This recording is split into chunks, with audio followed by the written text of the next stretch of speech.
Hello?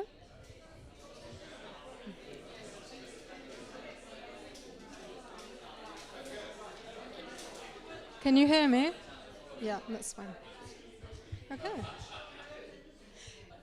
Good evening, everyone. Thank you so much for joining us tonight. It's brilliant to see so many people. And thank you to everyone who's joining us online as well. My name is Rachel South, and I manage the bookshop at Pushkin House. And I am so pleased to welcome Tom Parfitt and Luke Harding for the first event of the Pushkin House Book Prize 2024. I'm just going to say a couple of words about Tom and Luke, and then we can get started. Tom Parfitt lived and worked as a journalist in Russia for 20 years. He was a correspondent for The Guardian, The Daily Telegraph, and The Times, and frequently reported on Chechnya and the wider North Caucasus. In 2008, he received the Royal Geographical Society's Neville Shulman Award to complete a 1,000-mile walk across the Greater Caucasus Mountains, and this journey forms the backbone of his book, High Caucasus. In 2009, he was a Knight Wallace Journalism Fellow at the University of Michigan, studying the role of international diplomacy in Georgia's breakaway regions, Abkhazia and South Ossetia. In 2010, he was a public policy scholar at the Woodrow Wilson Center in Washington, D.C., where he researched Islamist insurgency in the North Caucasus.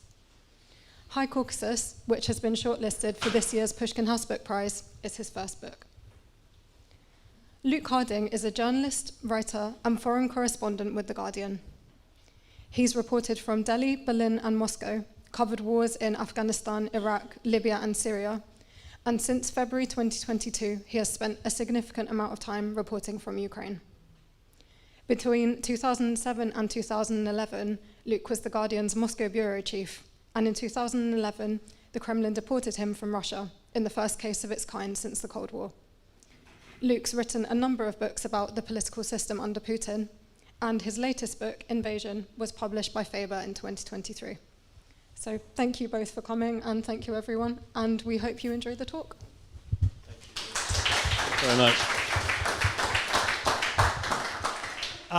Thank you, Rachel. Hello, good evening, everybody. Great to see a full house at Pushkin House. I'm thrilled to be with Tom talking about his brilliant book, High Caucasus. Tom, it was a long time coming, wasn't it?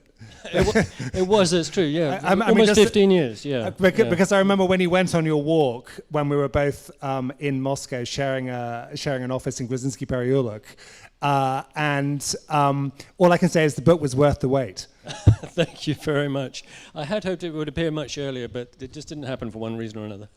I mean, maybe just set the scene a little bit. I mean, this is a 1,000-mile walk across the North Caucasus, a region of southern Russia. I mean, at the risk of telling this distinguished audience things they know already, I mean, where is the North Caucasus, and what was the appeal for you of going there? Right, yeah, indeed. Well, yeah, thank you also from me for everyone, to everyone for coming tonight. Thank you for the kind introduction, Rachel.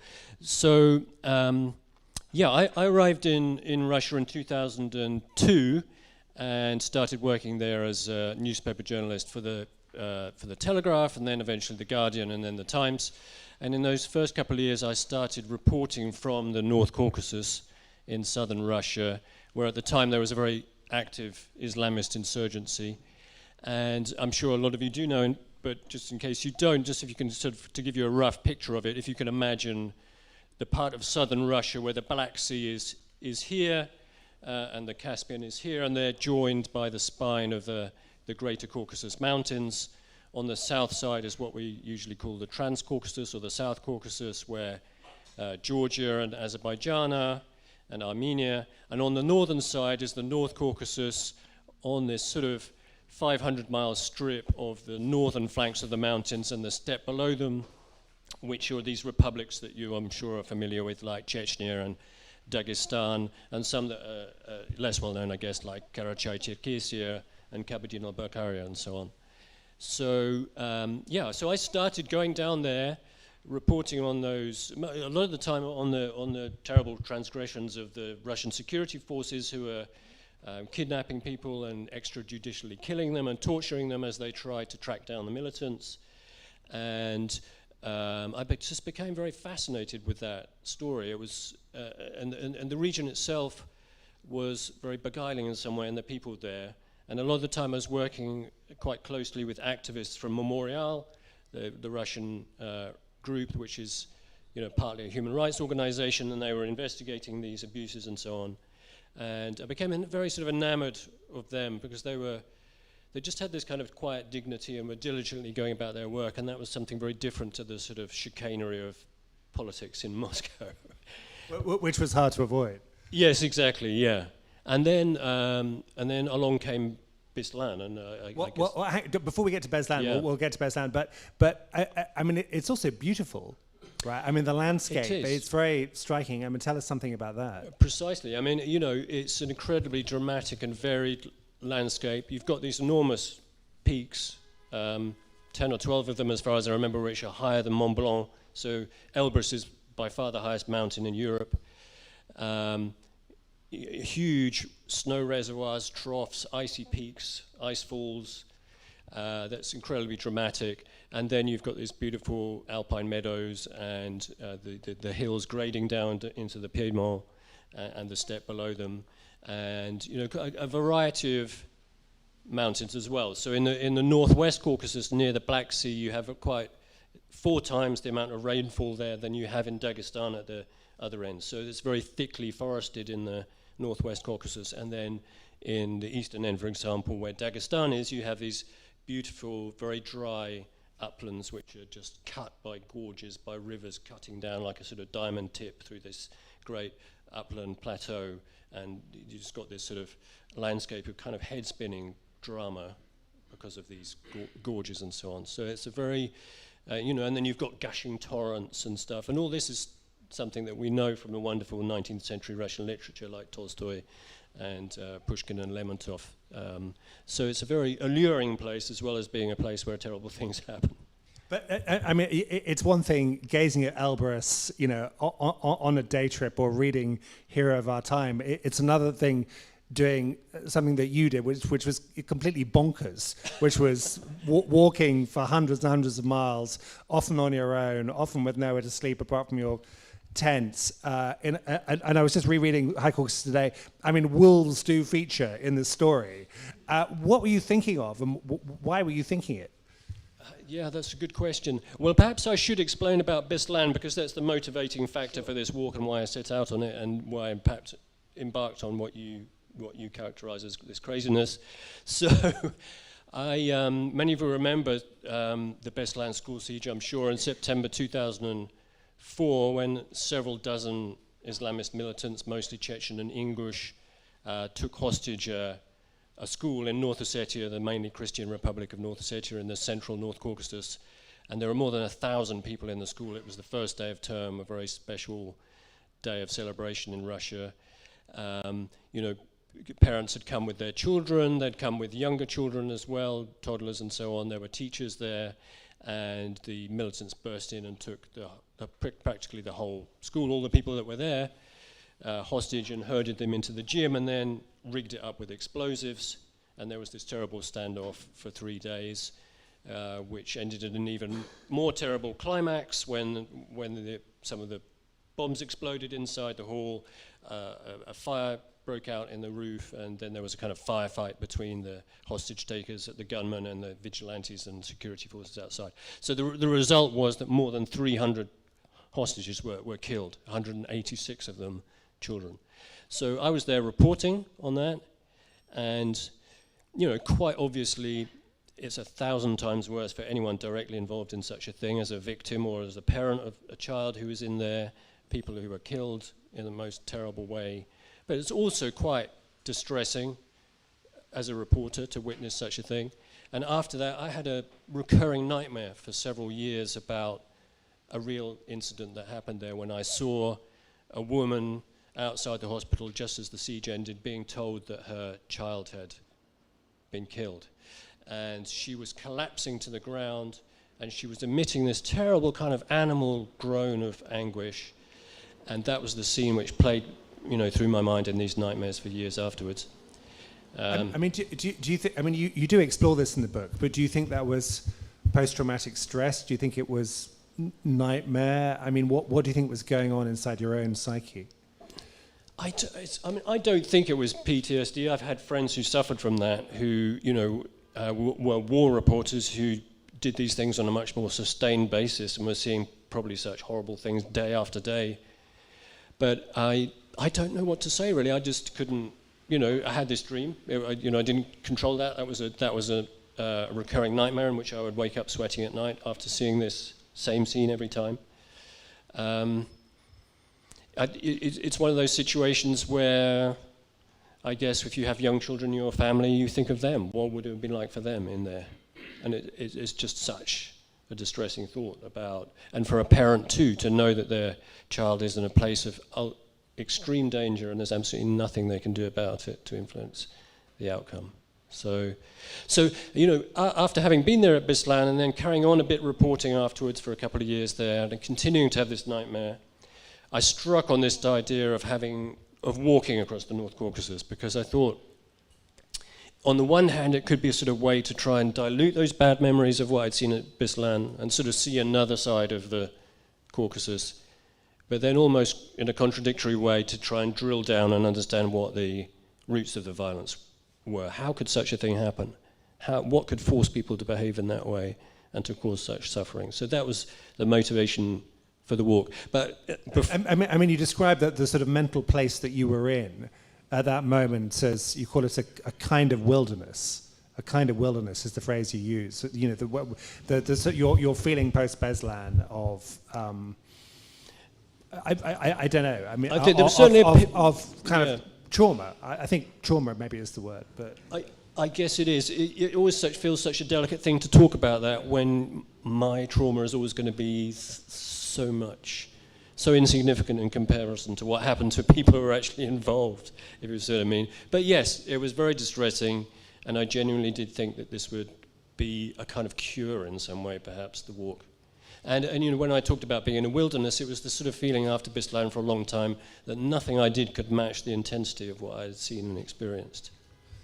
I mean, before you tell us about your journey, tell us a bit about walking and growing up in Norfolk and where the idea of walking came from. I mean, obviously we all walk, but there's sort of walking and there's walking, isn't there? That's true, I guess. Yeah. My dad was very into kind of classic travel literature. I don't know how familiar people are with people like Patrick Leigh Fermor, Eric Newby, Norman Lewis, these kind of travel writers, and a lot of them were into this kind of long-distance walking, especially Patrick Leigh Fermor walking through Eastern Europe in the 1930s, sleeping in actually, that book took a long time to write as well, didn't it? That wasn't another one that was that not a quick beat me by turn. several decades. I think it took about 45 years before he wrote that. Yeah, I think he did the journey in the 1930s and wrote it in 1975, something like that. So I got one on him at least. But I fell in love with these kind of books as well. And then when I was a student studying photography in Edinburgh in my early 20s, I started going on these kind of, what I thought of these kind of walks as well. And, I cycled with friends from Prague to Istanbul over about 10 weeks, and we sort of slept outside and camped and stayed with people who we met along the way.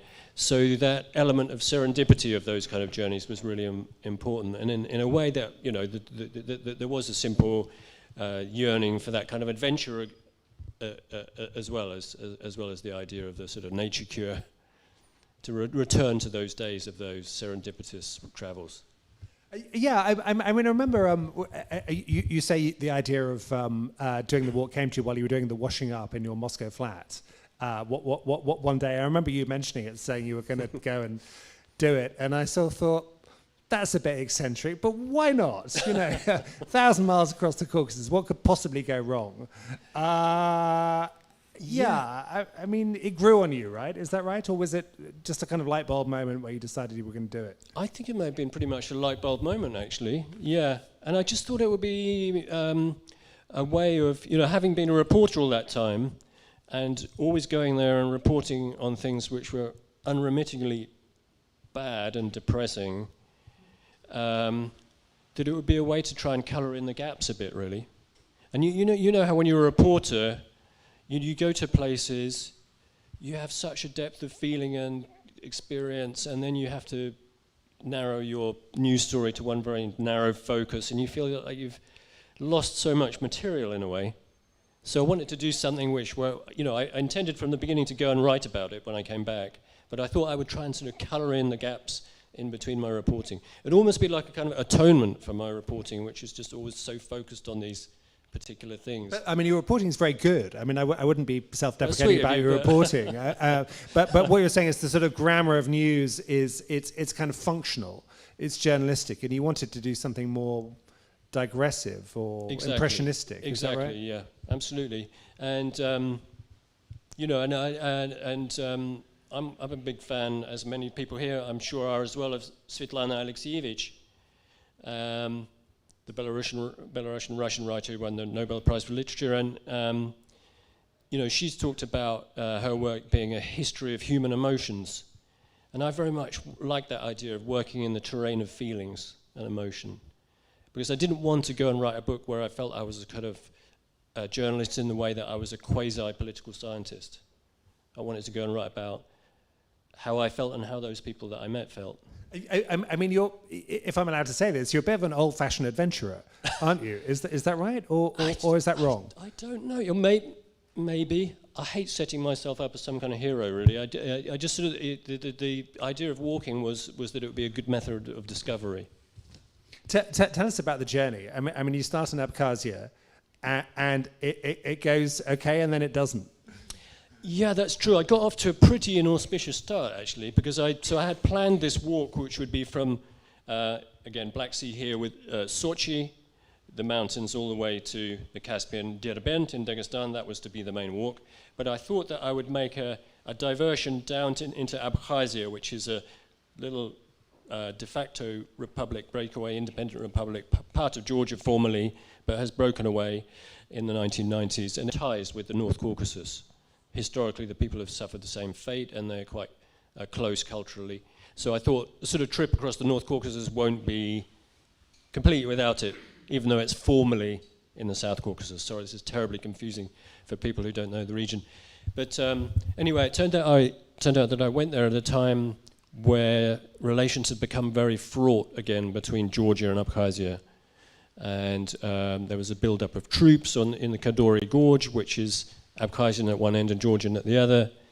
Russia had sent troops down into Abkhazia to sort of bolster the Abkhazians in the event of a Georgian invasion, which they were anticipating, because Russia sort of props up Abkhazia by allowing its border to be open and trading across it, because it's isolated by Georgia. Anyway, to cut a long story short, people were very suspicious about me there, well, the officials at least, because they thought I was a kind of fifth columnist for the Georgians because I was a Westerner. And I ended up getting arrested and being accused of being a spy, and that was a pretty unpleasant experience, yeah. I mean, it became apparent what the experience was going to be like when I was taken into the guy from the National Security Services office, and he had a little statue of Felix Dzerzhinsky on his desk, the head of Lenin's secret police. So I thought, okay, I see where this is going. That's what allegedly Vladimir Putin had on his desk when he was FSB director in the 1990s. Oh, really? He also had a Dzerzhinsky statue. Right. Yeah. Okay. Well, maybe it's a standard issue that you get. Maybe it's a job lot. I don't know. Anyway, so I had quite a sort of about 7 hours of good cop, bad cop questioning, which was quite unpleasant. But then, strangely, they But you were locked in a room, weren't you, at one point, or not? I was sort of nominally locked in the lobby of the place, and it was effectively, yeah, because I wasn't allowed to go, and it had bars on the windows. So, so I guess we can say, yeah. But in the end, they took me to a hotel. They kept my possessions, including my passport, and took me to a hotel and said, "We're going to carry on questioning you tomorrow." And then I managed to get hold of you, and you had, very fortunately, a mobile phone number for Sergei Shamba, the foreign minister of Abkhazia, who's also sort of chief ideologue. So I just called him up and said, "What the hell's going on? I've been arrested." And he said, "Well, they told me you were going to cross the border illegally into Russia." And I said, "No, I didn't." And the next day I got set free. So he obviously pulled a lever of some kind, or... however you'd like to. I mean, I do think it's a while ago now, but remembering back, I do think you were a bit heroic, and I say that because when you called, you were very self-effacing. And it wasn't kind of, oh fuck, I've been arrested by the FSB. It's, it was kind of terribly British. It's like that, but little spot of bother here. I wonder if there's anything you could do. I seem to have been detained. And even when you got back, you were completely kind of, oh well, that was nothing special. And then I read the book and I think, oh my God, where they're saying, you are a spy. We will. The thing is, there's one thing I say in the book. You never actually really know whether it's a sort of charade that you're going through. A lot of the time, this is something which happens to Western correspondents in Russia, isn't it? You get held up by the FSB. It's not that infrequent.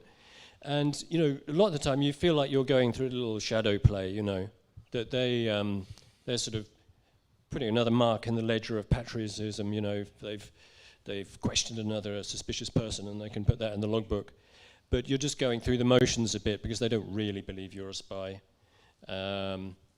So, in some ways, maybe I was sort of reassured by that thought, but it did also occur to me that it was a very fraught moment and they could genuinely have just used me as a sort of tool against Georgia and the West if they'd wanted to arrest me and use me as a sort of pawn in a way, if you like. So, yeah, I didn't sleep that well that night in the hotel before I got set free the next day.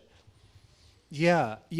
And just paint a picture of how you were traveling, because you were not staying in 5-star hotels. I'm not sure there are any 5-star hotels in Abkhazia, but you were, sometimes you were staying with local people, sometimes you were sleeping in a tent.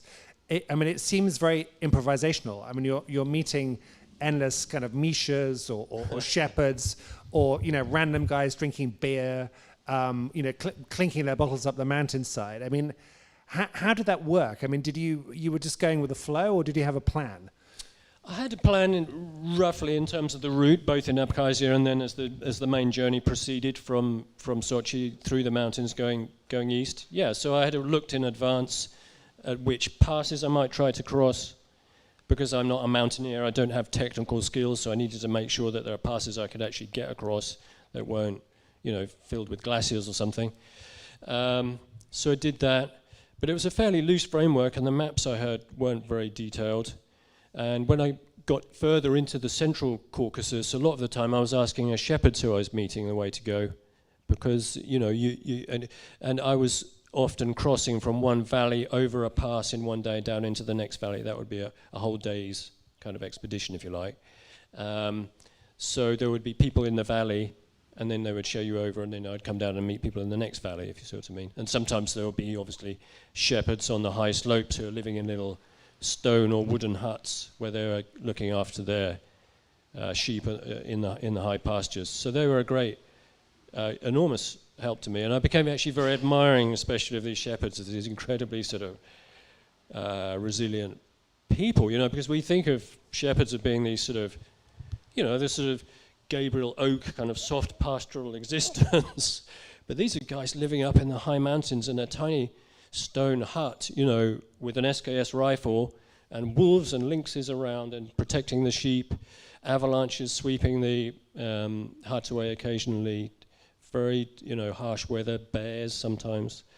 So I was really impressed with the fortitude of these people, and they were very, welcoming to me. So if I hadn't dedicated the book to the people from Memorial, I would have dedicated it just to shepherds, because they were extraordinary people. I mean, what do they make of you? I mean, that there was this English figure coming down the mountainside with your backpack. It must have been like a Martian descending from the heavens. I mean, did they think you were weird? Did they think it was normal? Because there was no one else doing what you were doing. No, actually, strangely, no. There is a tradition of trekking there, but at the time I didn't meet anyone else walking for pleasure in the whole journey. Actually, on the first couple of days I did end up near Sochi, but that was it. I mean, people were quite surprised, and they did think it was a bit of a crazy enterprise. A couple of the shepherds wanted to talk about English racehorses or English breeds of dogs. So it's just a slight variation on the sort of Manchester United theme that you normally get. It's more did you know interesting anything? to them. Did you know anything about that? Well, I could just about, yeah. There was one guy who was very interested in UFOs, and he said that we've got some incredible kind of radio telescope here in Britain that we could use to look at UFOs, and could I tell him all about it?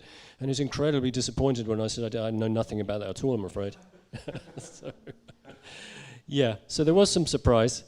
But considering that I was just this kind of strange, grubby foreigner of uncertain provenance, people took me in all the time, which was, I can't imagine that would happen in Norfolk, where I'm from. You know, that some completely mysterious and rather strange foreigner would turn up and just ask to stay the night. Well, in fact, I didn't usually ask, people just invited me. And but the last part of the journey through Dagestan, actually, before I went there, I had a meeting with the Dagestani Minister of Tourism. This was during the period of, that was Dagestan is the place of the most intense Islamist insurgency at the time. So as you can imagine, the Minister of Tourism was a fairly underworked man. And he kindly met me. But he said, you don't need to take a tent, just go. And when you turn up in the village every night, say, can I speak to the head of the village or the school director? And they'll take you in. And I was like, no, that can't really be true, will it? Well, and that was exactly what happened. I would just turn up and introduce myself and say, I'm very happy to pay for food or to stay the night. And people would say, no, of course you're not going to do that, but you'll come and stay with me immediately. The first person that I met. So that was kind of extraordinary, And you talked about the fact it was a sort of brave and adventure, but it would be wrong to think that it was some kind of like walking to the pole or something, because a lot of the time I was being fed to the gills with kebabs and stuff, and I could barely move. And I was sort of snoring late into the morning because I'd just been up half the night, sort of eating meat pies and stuff. So and sometimes you had to drink a lot. Yes, yeah, that did happen on a few occasions. Yeah, sometimes you feel like it's kind of required, don't you? And even in the most, it's not quite as extreme as Georgia, where one of my friends has this expression. He calls it the Chechen ambush, which is where you turn up in some place randomly in Georgia, and suddenly you're in a drinking session, drinking Chechen, which is like the Georgian grappa. But sometimes it's similar in the North Caucasus. And even when I went to the most sort of devout village that I went to which is Gyumri in Dagestan, where there had been a huge special operation, and there were Islamist militants there, and the village had been surrounded by 700 policemen and tents and everything, just like the 19th century war.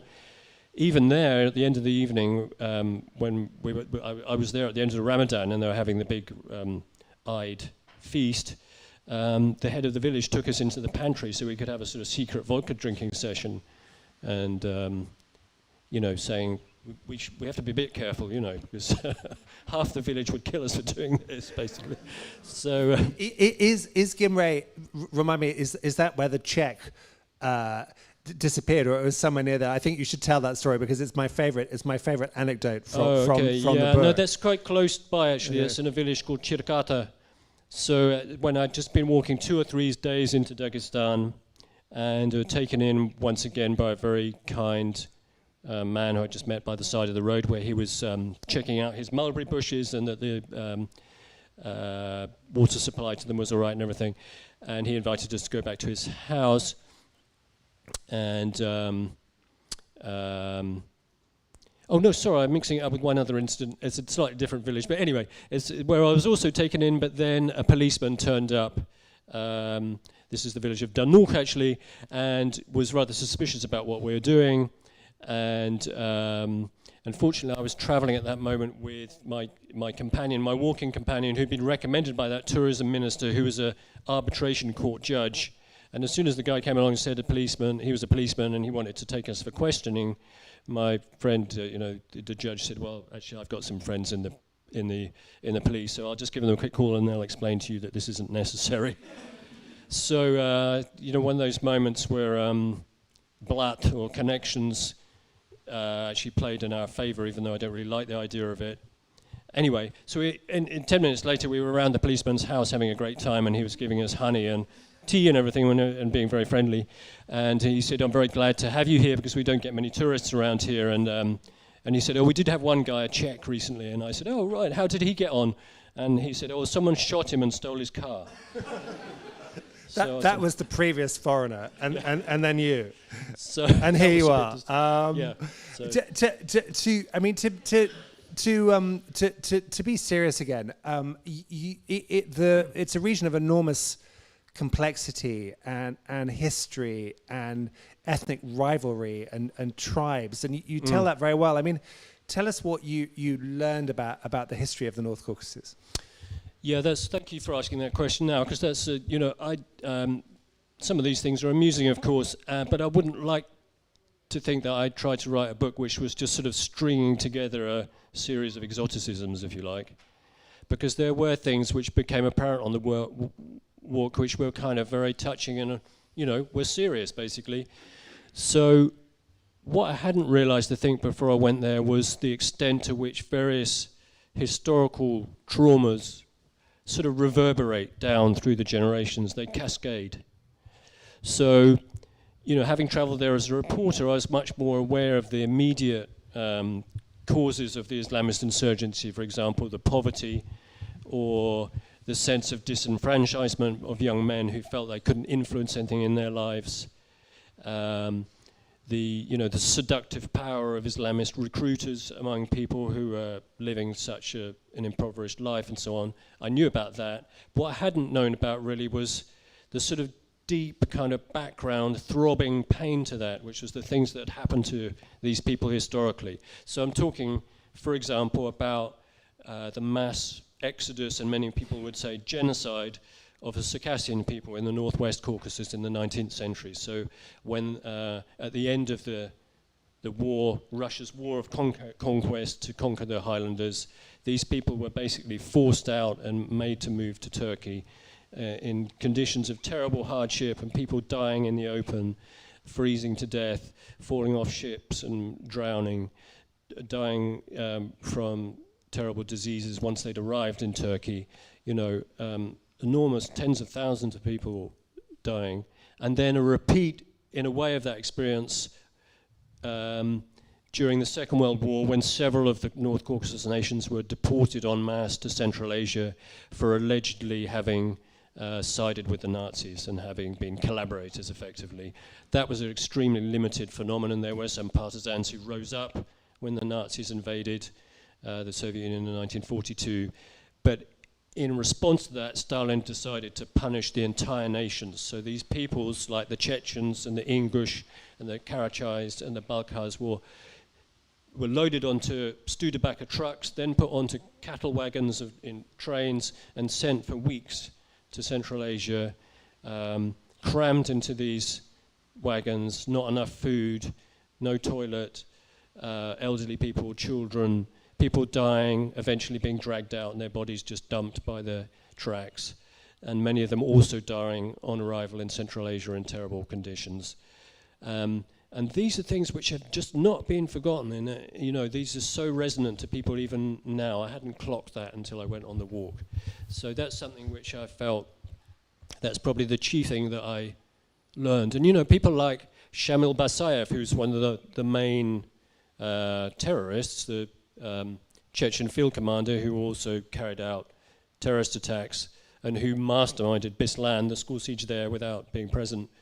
He spoke in the 1990s, early 2000s about that, about the fact that one of the motivating factors for his fight, for his desire to bring misery to Russians, was what his people had been subjected to in the war during the deportation. So these things were alive in the mind, and very sadly, as we see in Russia, these things haven't been, sort of terrible word really, but processed. In the same way that we might think that Germany has, in some respects, confronted its past and dealt with it in some respect. Those things are buried in Russia still and not acknowledged properly on a national scale. So they fester. Did you see some of these historical scars in the landscape as you were walking along, or not?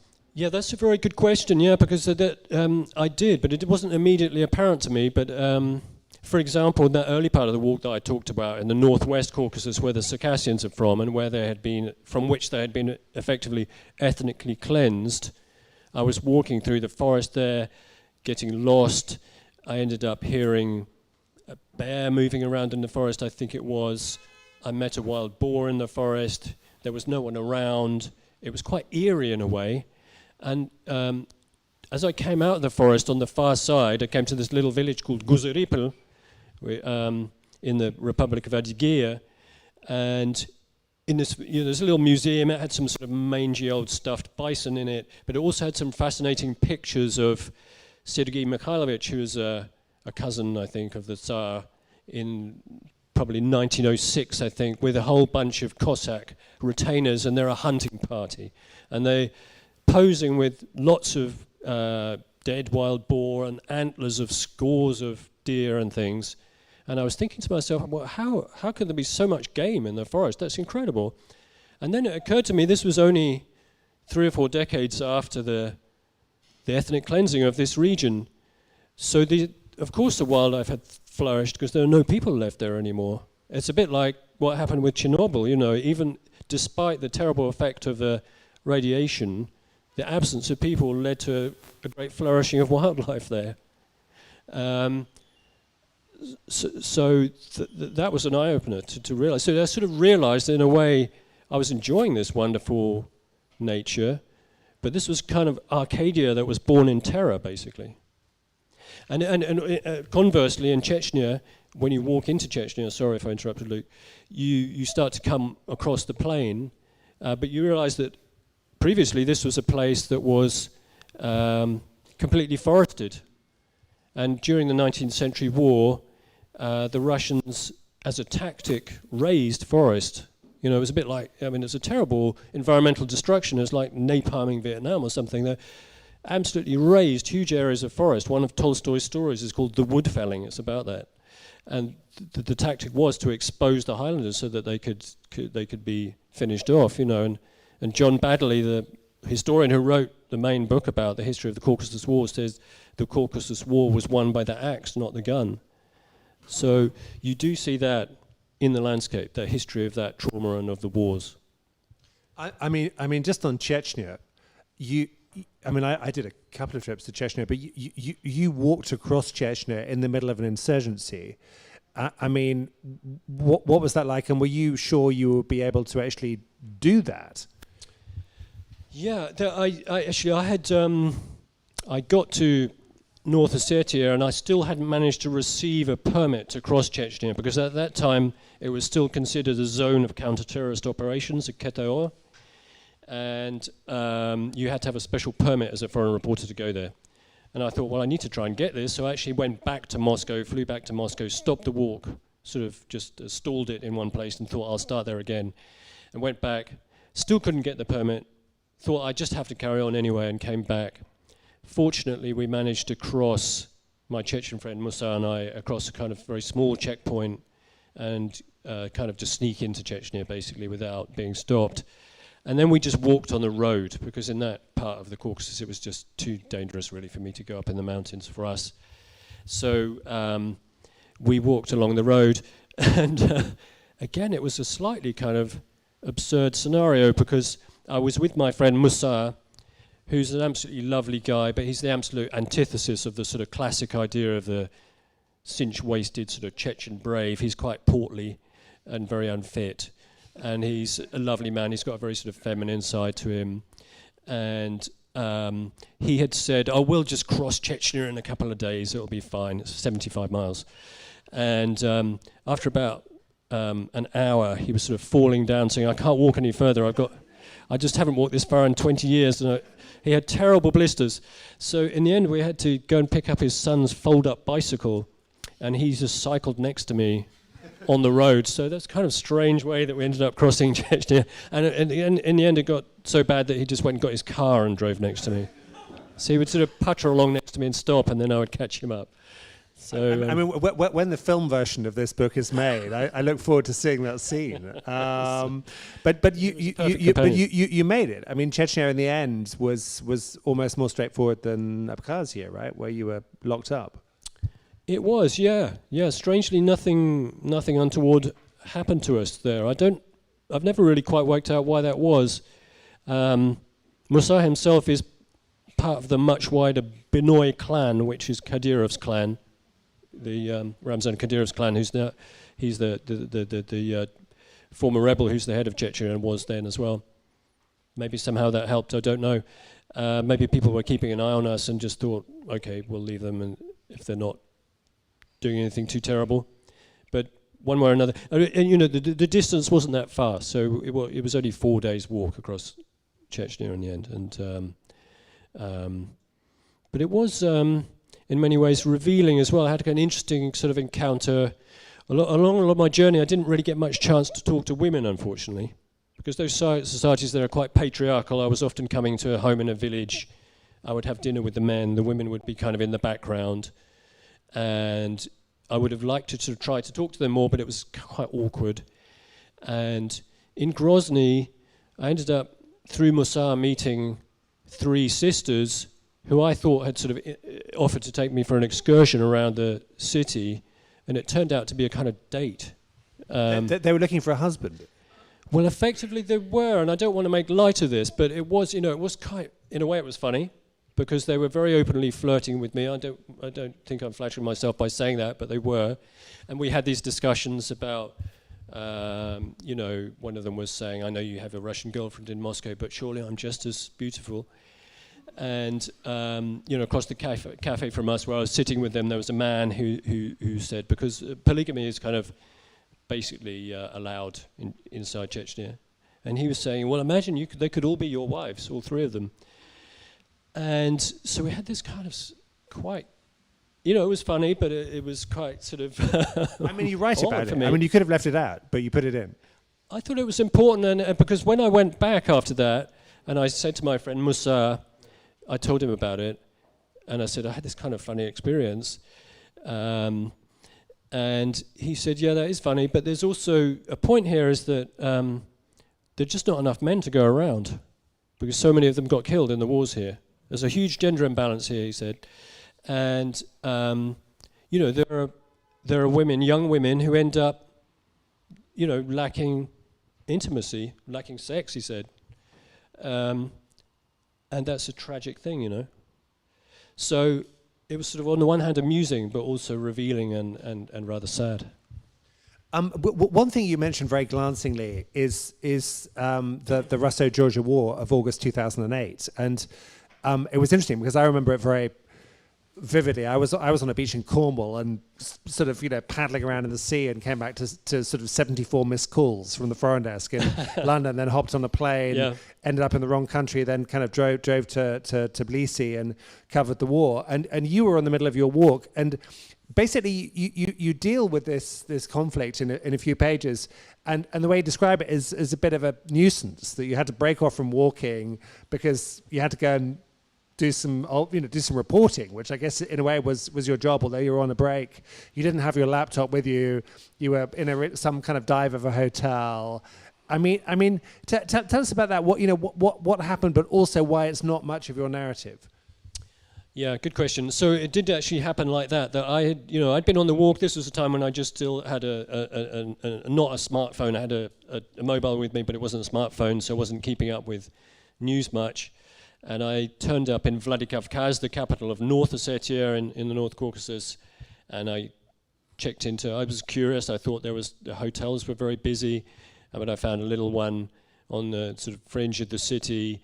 And I turned on the television, you know, sort of flopped to my bed in the room, tired, and there was some sort of strafe fire, or what do you call it, on, you know, explosions on the television, shelling or something, and I thought, sort of lazily, you know, both in terms of being tired and sort of intellectually lazily, I sort of thought, oh, there's just some conflict in Africa. And then the newsreader was saying that this was, Georgia had launched an all-out attack to take back its breakaway Republic of South Ossetia, and this was just across the border from where I was, just on the other side of the mountains at least. So I was on the north side, and, you know, North Ossetia is inside Russia, and then South Ossetia is this breakaway region inside Georgia. And so in a sort of certain way, I'd kind of walked into a war, and almost immediately irregulars from across the North Caucasus began to gather in Vladikavkaz to make their way south and fight against the Georgians, including quite a lot of Cossacks. And I also got a call from the foreign desk saying, Luke's on his way to Georgia, but can you come from the north side? And I was quite reluctant initially because I was sort of hoping to cut loose from news reporting, really. That was the idea of the walking away. But I kind of couldn't refuse it, and it was such historically a moment, obviously. It would have been strange to ignore it.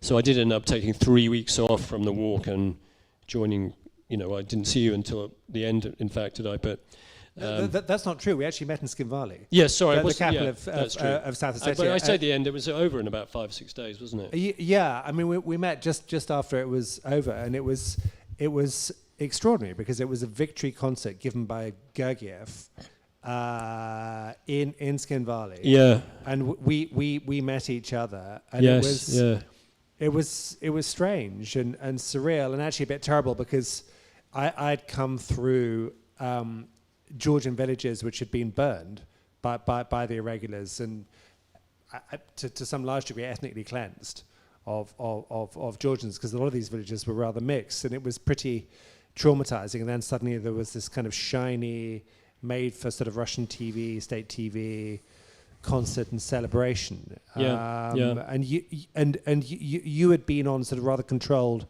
press trips in South Ossetia, is that right? That's right. So I came from the northern side, and the only way we could get there was going through the Rocky Tunnel, ROKI, under the Caucasus Mountains. It's about 4 kilometers, I think, the tunnel. So we would be taken on these Russian Defense Ministry official trips to see what was going on. That was the only way we could get to the war zone.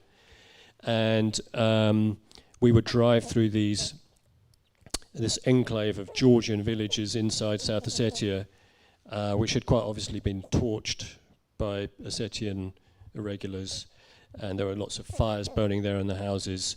And the Russian PR guys would tell us that these were electrical faults, which had, suddenly within 2 days set all I was these told the houses same alight. thing on villages further south. Okay, yeah. Electrical And later, faults. in fact, they at one point they were putting us into an armored personnel carrier to go through that area because they said they were snipers, but I think they just didn't want us to see that. So, but I mean, as to your wider question about why I was a bit reluctant, it was just quite odd, to be honest. It was a sort of aberration, because I'd come down from hanging out with the shepherds in the mountains. I was quite sunburned and kind of my hair was bleached and I was probably quite smelly when clumping around in my walking boots. And, all my friends from the hack pack from Moscow turned up, their freshly laundered clothes and their sort of aviator sunglasses and sort of wisecracking and smelling nice. And I just felt completely kind of out of kilter and not in place at all. I was sort of in another sort of world, really. And I kind of wanted to return to that. But of course, I could see that this was something historical and I should be there as well. So I had quite mixed feelings, though, about being there. I've just got a couple more questions, and then we'll throw it open to the audience. Sure. I mean, this is a beautifully written book. Actually, it flows. It's iridescent.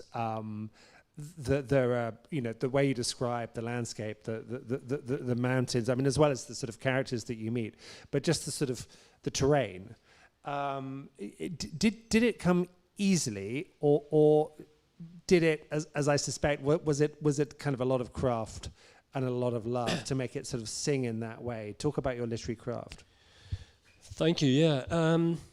It did take a lot of work. I mean, I wrote, so the journey was in 2008, and, my book was published last year, so 15 years in between, and that wasn't really by design. I just, for one reason or another, I couldn't get it published during that time.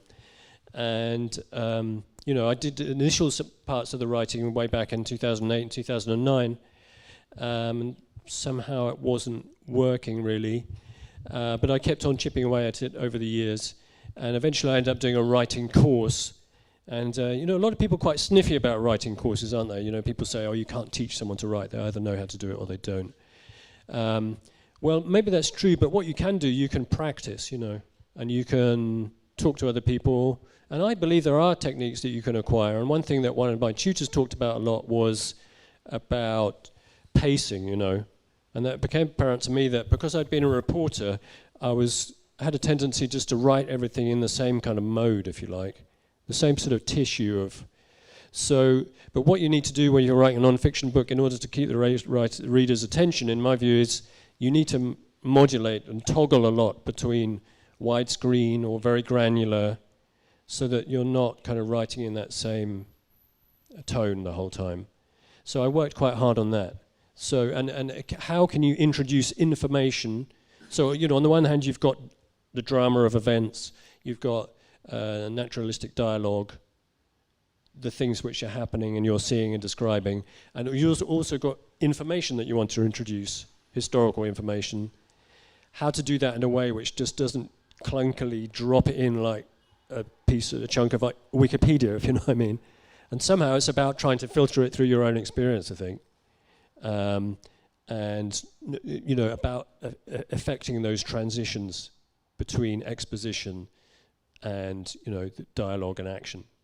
So, you know, and also, I guess, about taking a delight in words, if you can, you know, because if, you know, there's obviously a risk, isn't there, on the one hand, of some people call it, I think, Roget's thumb, is when you try too hard to use an alternative word, you know, because you're sort of always looking through the Roget's thesaurus to find you know, don't try too hard with that, but also seeking a freshness in language is a good thing, and not just using the obvious words. So I did work quite hard at that. Not always successful, but I hope sometimes. Very successful. A last kind of personal / macro question. I mean, what happened to Russia in your view between 2002 when you arrived and 2022 when you left, and what happened to you? Why did you leave? Gosh, that's such a huge question, isn't it? I mean, looking back to the time of the war, 2008, you know, obviously terrible things were happening. I was talking about the security services in the North Caucasus, the way they were behaving and so on. You know, there was already a persecution of opposition people, but there was still a kind of plurality of politics in some way, of ideas. And I think Putin really took fright probably from those protests in 2011, around that time. Do you remember when he cried in 2012 when he was re-elected? It was bizarre. As if it was a real relief that he'd maintained power. And I don't know. I mean, I think that once the ground had been kind of scorched and there was no opposition left, and probably fewer and fewer people around him were offering alternative ideas, he began to kind of tumble down the slope towards that obsession with history, which reached its peak in his kind of period in the bunker during COVID, and which kind of gave birth to the 7,000 word article about Ukraine. And so, you know, and he obviously developed this idea of himself as the sort of steward of Russia's historical destiny, and that's what led to Ukraine largely, I think, to the war. It's this kind of great delusion, you know, of a single person in a way. So it's a very tragic story. Of course, you know, our hugest sympathy should be reserved for Ukraine, but I'm very sad about what's happened to Russia as well. So, you know, and I'm very sad that I can't be there. So what happened to you? So, you know, I'd like many on most Russia correspondents working for Western media in 2022, after the invasion of Ukraine began, we initially were very worried, didn't know what to do. I went away with my wife for 6 weeks to Turkey for a while, then we came back, and then those laws which were introduced, which made it basically a criminal act to write the wrong way about the war, to call it a war instead of a special military operation, for example, that these could be interpreted as denigrating the Russian army if you said things which were basically true about the fact that people were massacred in Bucha or whatever.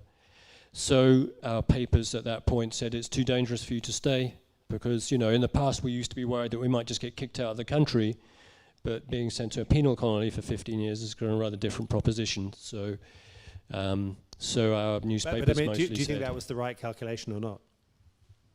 I think it probably was, sadly, yeah.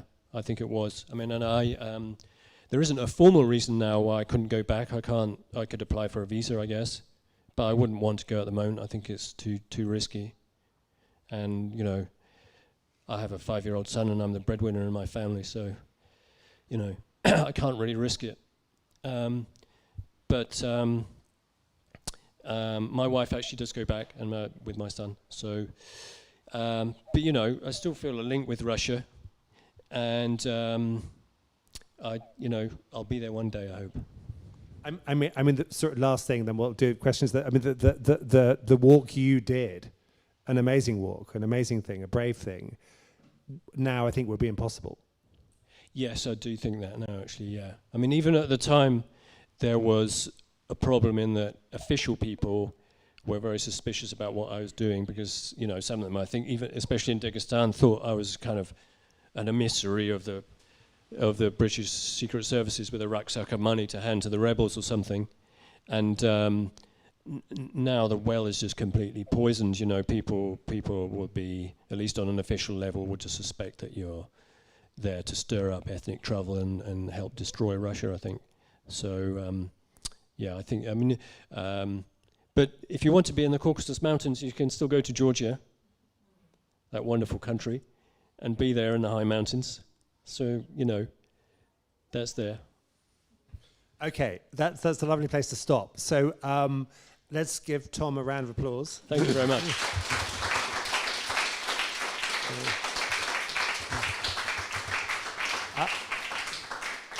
And some questions. We have time for questions, don't we? Yeah.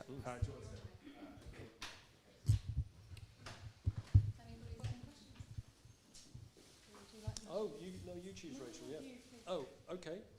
The gentleman called Nick there, please.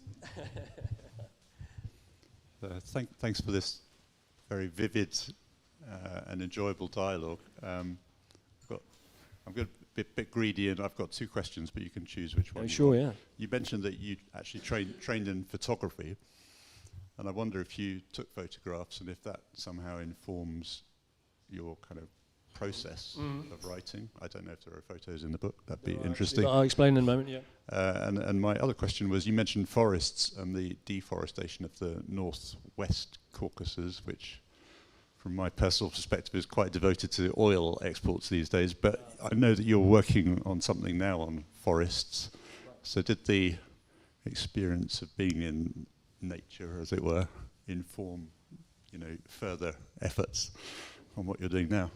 Very good question, thanks. I'll gladly answer both of those. And remind me the first one? Pictures, yes. So initially, I did take pictures on the journey, yeah, but when it came to writing the book, I initially had this sort of what's the word? Puritan, I don't know, idea that purist, I mean, that it shouldn't have pictures in it, you know, that if I'm a writer, I should be able to create the pictures in the mind of the reader. That was my idea. Bit pretentious, perhaps. But, so I resisted initially. But then my wonderful editor, Bianca, who's here tonight, was quite keen that we did do them. And I came around to the idea. And I thought, well, if we're going to have pictures, let's just make sure that they speak in a slightly different language to the text. I didn't want to have, you know, a picture where you say, in Beslan it was terrible when the children came out running out of the school streaked in soot and blood, and then have a picture of children running out of school streaked in soot and blood. I wanted to have pictures that would be complementary in an aesthetic sense, so that there would be sort of speaking a slightly different language to the text, if you like. I'm not sure if I really succeeded in that. I just mean that I didn't want the pictures to be too prosaic, that I wanted them to have a unity of feeling as well, if you see what I mean, that somehow matched and complemented the text. It wasn't just an illustration of it. So, yeah, that was the approach I took, I think. And I do like to still take a picture. I especially love to do, you know, a window-lit portrait of someone. And I think there are a couple in there. So, that's one thing. About the forest, yeah, that experience in the Northwest Caucasus in the forest was very, very interesting. And I realized also reading up that historically the Circassians' culture was so directly linked to that feeling and idea of being in the forest, and they were very reverential in a sort of spiritual sense about trees, and that, you know, if they were cutting wood in the forest, they might leave some firewood at the foot of a respected tree. When people were, they also had a kind of religious cult of lightning worship. So when people were hit by lightning, their bodies would be hoisted up into trees. So there are some of the stories about the Nats, the mythical giants of the Caucasus, have stories about trees unfurling their limbs right up into the Milky Way, that kind of thing. So I find all that fascinating, kind of, and attractive. And you're right that now I'm hoping that I would write a book about people who live in the boreal forest, the circumpolar northern forest around the world. I had initially hoped I would do it just about Russia, but now I can't go back, and I'm hoping I'll write about Alaska and Canada as well. So in a way, that will also be a story about people of the forest.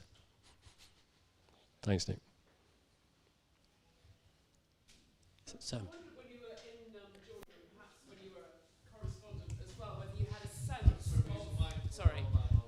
I wondered when you were in Georgia and the Caucasus, and when you were a correspondent in Russia, you had a sense of what was going to happen in Georgia. I mean, what's happening now with the foreign agent law, and where it's coming from. Is it the interference of Russia from Putin, or is it something that's growing up within Georgian politics itself? And how do you see that playing out in the wider region? That's a very good question, and I'll probably be quite quick to say that I don't feel myself that qualified to answer the question these days, because I'm really, my book was very focused on the North Caucasus, on that region of Russia. So I have been to Georgia as a reporter, but not for quite a long time, if I'm honest. I can certainly. I'm not sure it's quite as simple as Russia just directly manipulating what's happening in Georgia now. I think it's probably a lot more to do with the homegrown politics, the domestic political situation. I can't say that I know the nitty-gritty of that. But I do, I feel sympathetic to that concern about such a foreign agent's law, if you look at the way it's been employed in Russia in such a disgusting fashion. So I can certainly see that that's extremely worrying for some people there. But I'm sorry to say I don't feel qualified enough really to speak more on that, and I don't like to talk about things which I don't really know about. Sorry. Go ahead, yeah, sorry. Beg your pardon, sorry. What does the future hold for the North Caucasus? What does the future hold? That's a very good question, yeah. I mean, one very interesting thing right now is what will happen with Chechnya. I don't know how familiar with it you are. You may well know a lot yourself. But I'm sure many of you will know that Ramzan Kadyrov, who's the dictator in Chechnya, appears to be very ill. For anyone who doesn't know, so Ramzan Kadyrov has been leader of Chechnya since about 2007. Before that, his father, who had been the Imam of the Republic, was leader. They're the pro-Kremlin, Kremlin-backed, Putin-backed leaders. And in a kind of Faustian pact, Ramzan Kadyrov has been allowed to turn Chechnya into his kind of personal fiefdom in exchange for wiping out the Islamist militants. So he has a very free rein there to do what he likes. And he's a very brutal guy and has eradicated opposition, and there have been terrible violent campaigns against gay people there, for example. So he's now the leader, or has been for a long time, but he reportedly has a serious illness, and he certainly looks unwell, and his PR people are now producing lots of absurd propaganda videos where they show him pushing trucks and things like that to demonstrate how supposedly virulent he is, but in fact he looks like he's about to stumble over and die. Anyway, so what would happen if he wasn't around anymore? That's a very interesting question if he did die, because there's very much a lot invested in that personal relationship between him and Putin, and he is the sort of the guarantor, if you like, and he's the one who controls the paramilitaries and so on who've been fighting in Ukraine. I think personally that if he did die, that it isn't necessarily a case that there's a sort of vacuum that will suddenly implode and there'll be a great spurt of violence. I think probably that one of his lieutenants will be moved into the job, and somehow that continuity will be ensured. But that it's still a question mark, because he is a personal figure, and the bond with Putin is an important part of all that. So we can't be completely sure. It does seem that the Islamist uprising there is pretty much finished. But again, it could spurt up again at some point. So, yeah, I mean, it's Chechnya, which is really the place to watch. And I'm sorry I haven't given you a very good prediction there, but there's a lot of food for thought, isn't there? Thank you. Sorry, Rachel, could this lady here? Thank you. So I also have two questions, because one is very short. Sure. Do you think a woman could have done it, to walk the way that you did? Mm-hmm. And the second question is, I found it very interesting how you talked about the hospitality of that region. So do you think that that experience has changed you somehow? That now you're back in Norfolk, are you welcoming hikers?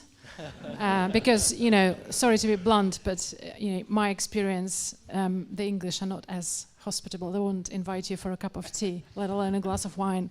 They'll show you where the pub is, but that's about it. Right, I'm sure that's fair. Yeah, I'm sure you're fair. And again, I'm sorry, just remind me the first part of the question. Yes, a woman. I think probably, sadly, no, even then. And I think that's probably partly to do with those patriarchal societies assuming things about a woman who doesn't have a chaperone and about what that means about her as a person. Yeah, I would love to think that wasn't the case, but and it was quite clear to me that a lot of people that I did meet there, despite that patriarchal aspect that I talked about, had a great deal of respect for the women inside their families. But I do think it would be problematic, I'm afraid. Yeah, because it's assumed that especially a younger woman should be accompanied when they're a bit further away from home like that. Has it changed me? I can't say that I'm voluntarily going out on the street and looking for travellers to take in, but if a Dagestani turned up in my village of Heatherset near Norwich now, population 6,000, I would be delighted. I would be delighted if they would come and stay in the spare room for a couple of days. And I really would, actually. Unfortunately, I can't quite imagine it happening, but maybe because I live in a cul-de-sac. But obviously, I ought to go out and seek out people a bit more. But it was a very humbling experience, and it did make me think, we're talking about people here a lot of the time being accused of being uncivilized, of being effectively savages, and that was manifestly denied by what happened to me in terms of how I was taken in. So and that was a lesson indeed. Yeah. Thank you for the question.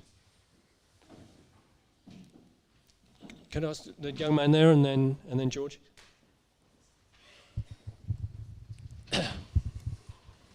Hey, thank you for the talk. Very interesting. Pleasure. You talk a lot about the experience and the uniqueness of those in the Caucasus, but I was wondering whether you had any thoughts on anything that stuck out as similarities between those that live in the Caucasus and the Russians you met in like Western Russia and in Moscow or Petersburg. That's a good question. Yeah, I mean, one thing to think about is historically is about that relationship, because what's very clear is when you read about the sort of 19th century literature about by Russians about being in the Caucasus. So Pushkin and Tolstoy and Lermontov, is that it's on the one hand sort of revulsion and fear. So it's the idea of the Chechens sneaking down the river and sticking a knife in you at the first opportunity. That these people are heathens and they can't quite be trusted. But on the other hand, in parallel with that, there's a great sort of admiration, really, and an idea that these people are, well, noble savages, I guess, and that they are fantastic fighters, that they've got great weapons, that they're good at horse riding, that they have a sense of honor and camaraderie.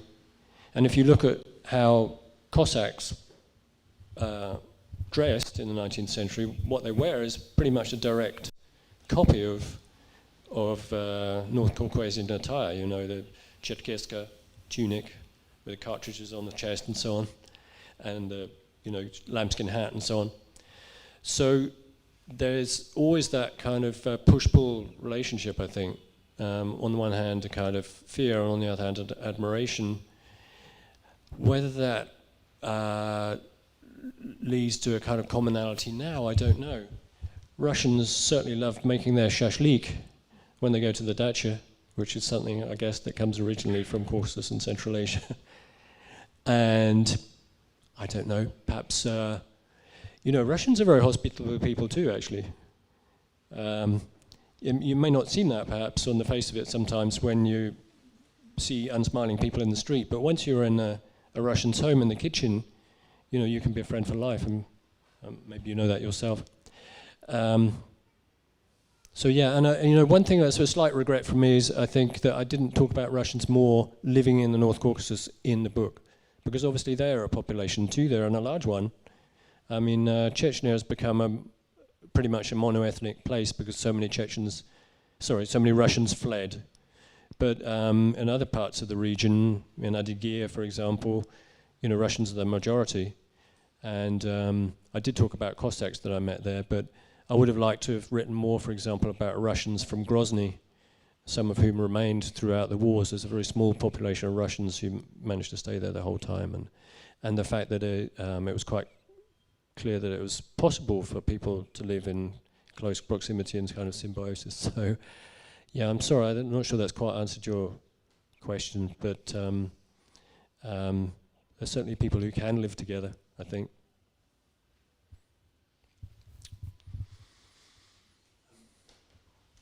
Yes, George.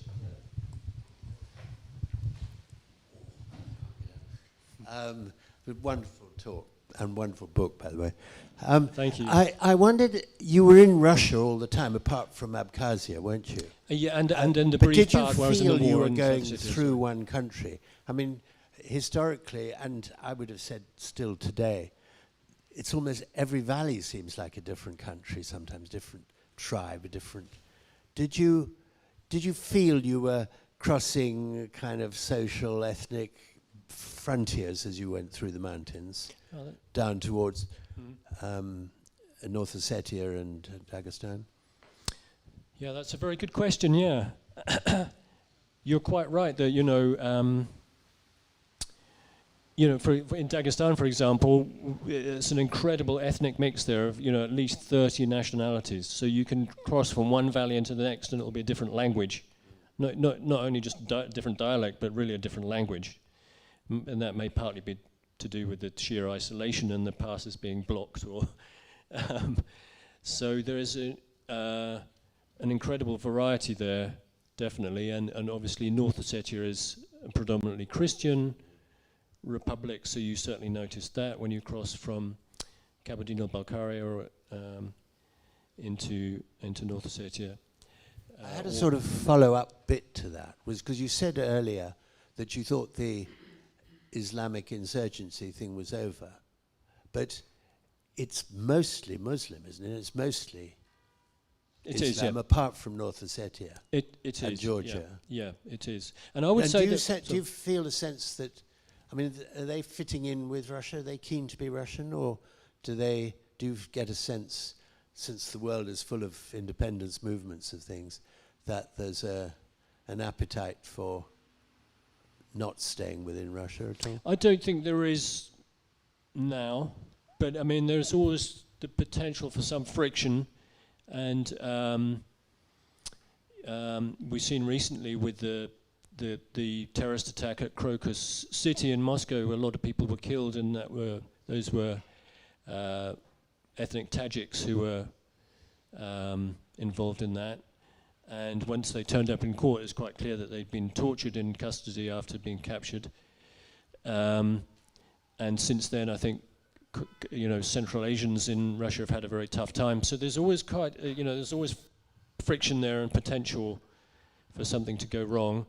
And, on a sort of mundane level, people get quite annoyed in Moscow with the huge numbers of Muslims praying in the street outside mosques and doing their prayers in the street and disrupting traffic and things. So you always feel that it could kind of bubble up into something. Yeah. And just a point on the North Caucasus. I mean, you do certainly feel huge differences, of course, and it's a vast area. How could it not be like that? But also, there's kind of sometimes quite funny aspect to that, in that everyone will always say, "Look at our incredible traditional clothes. They're completely unique." And then you go to the next village or the next community or the next nationality and actually look rather similar. So it's that sort of Freudian idea of the narcissism of minor difference, actually. So, yeah, there is that as well which comes into play. Anyway, amazing trip. Thank you.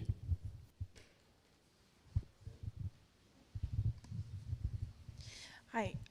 In 2022 in Dagestan, quite a lot of, around the time where Russia announced mobilization, so draft of people to send them to Ukraine, in Dagestan the protests broke out, and it was quite huge, and a lot of people in the West were really surprised by the fact that people in Dagestan went out to protest and how sort of influencing it was. Were you surprised? Is it something to be surprised by? That is interesting, isn't it? That was very surprising. I think it was surprising, yeah. And I mean,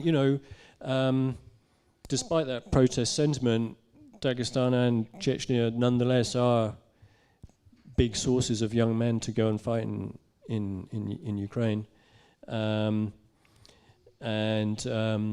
I guess that's partly a way for local rulers there to demonstrate their loyalty to Moscow, which is something, we've seen traditionally, isn't it? Those ridiculous election results that Kadyrov always returns during parliamentary elections, where Putin's party, United Russia, will get 99% in Chechnya with a 99% turnout, So sending young men off there to fight in Ukraine is a way of demonstrating loyalty again, and that does feel quite strange and tragic, considering, for Chechnya, for example, what happened to Chechnya in the past, that now these people are being sent out as the sort of spear of the imperial project when they'd been the victims of it themselves.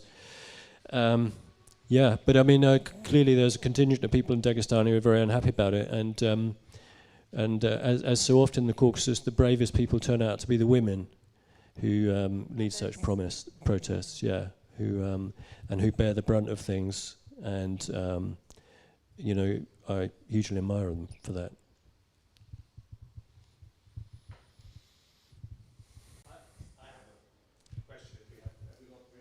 There's a gentleman there, but if you could go.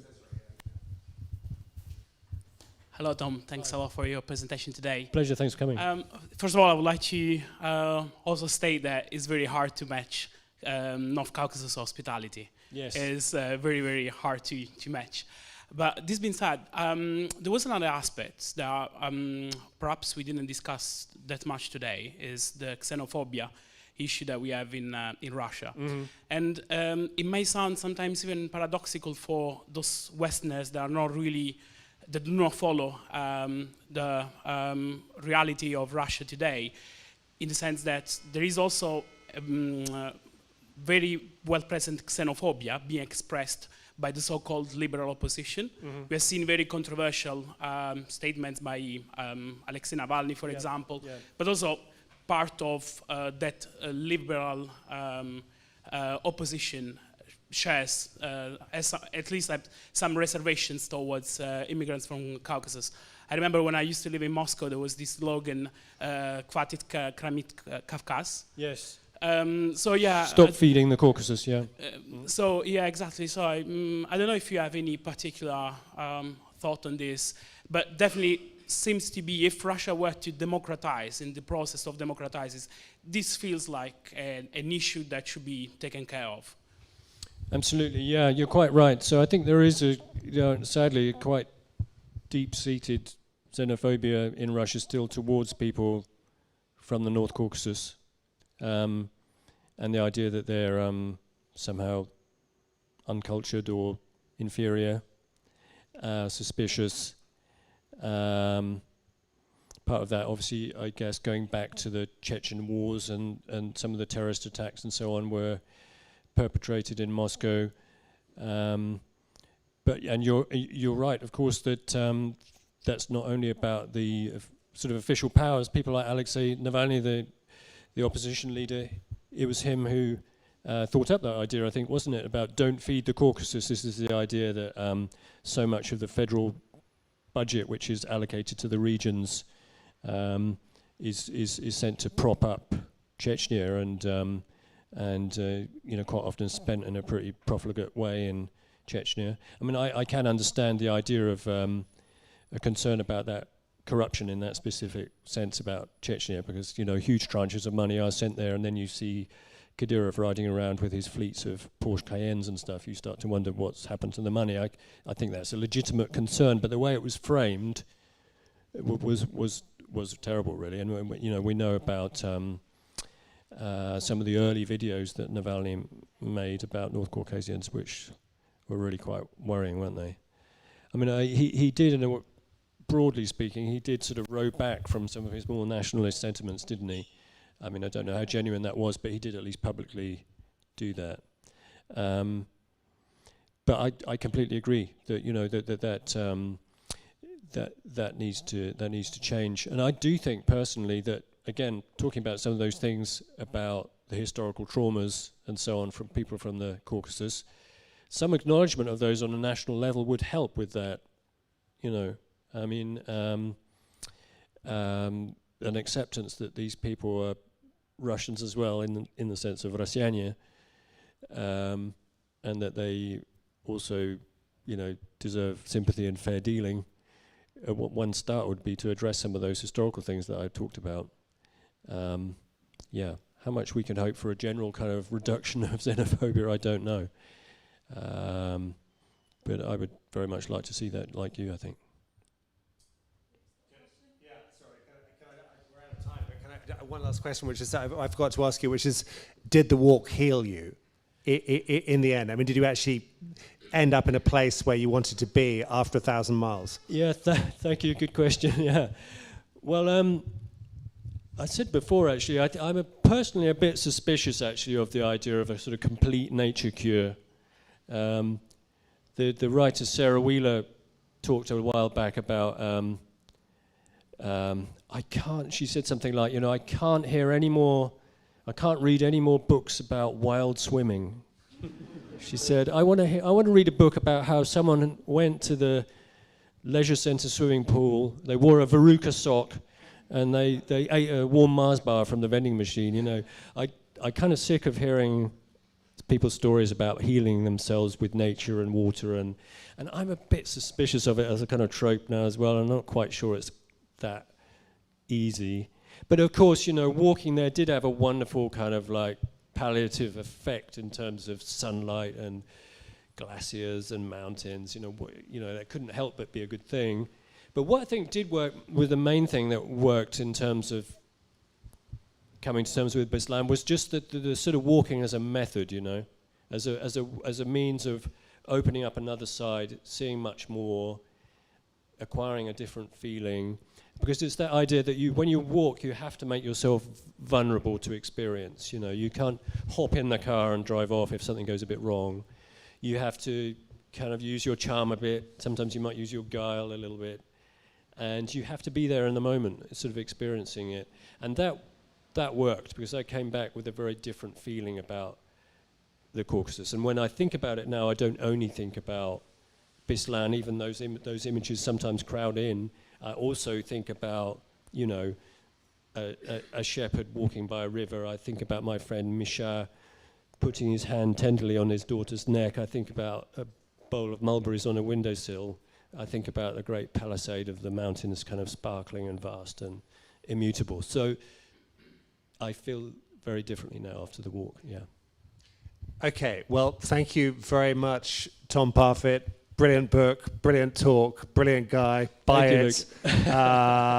And Rachel, do you want to say something or not? Thank you, Luke. Yeah, thank you again, both of you, for coming. It's been a fascinating discussion and a real pleasure to have you here. Obviously, we've got lots of copies of Tom and Luke's books downstairs, and they would be very happy to sign them for you. Our bar will also be open next door, so you're welcome to stay with us for a drink. And thank you all for coming.